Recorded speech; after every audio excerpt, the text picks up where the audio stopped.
Story: The Indian Plume. Brightest flower that grows beside the brooks is the scarlet blossom of the Indian plume, the blood of Lenawi. Hundreds of years ago she lived happily among her brother and sister Saranaks beside Stony Creek, the stream of the snake, and was soon to marry the comely youth who, for the speed of his foot, was called the Arrow. But one summer the quick death came on the people, and as the viewless devil stalked through the village, young and old fell before him.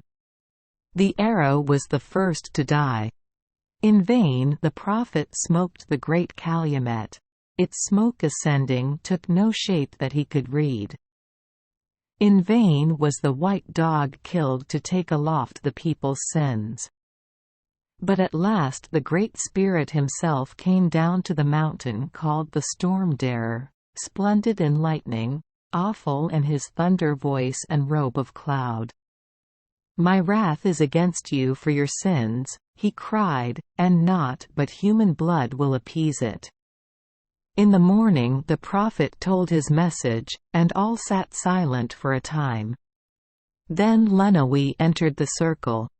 "Lenawi is a blighted flower," she sobbed. "Let her blood flow for her people." And catching a knife from the prophet's belt, she ran with it to the stream on which she and the Arrow had so often floated in their canoe. In another moment her blood had bedewed the earth. "Lay me with the Arrow," she murmured, and, smiling in their sad faces, breathed her last. The demon of the quick death shrank from the spot, and the Great Spirit smiled once more on the tribe that could produce such heroism. Lenawi's body was placed beside her lover's, and next morning, where her blood had spilt, the ground was pure, and on it grew in slender spires a new flower, the Indian plume, the transformed blood of sacrifice. The people loved that flower in all years after.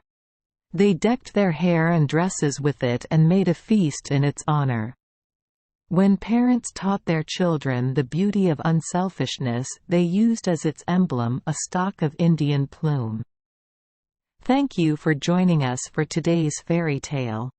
We hope these stories bring joy and meaning to your day.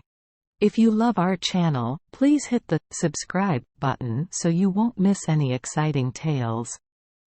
Wishing you a good night and sweet dreams. See you in the next story.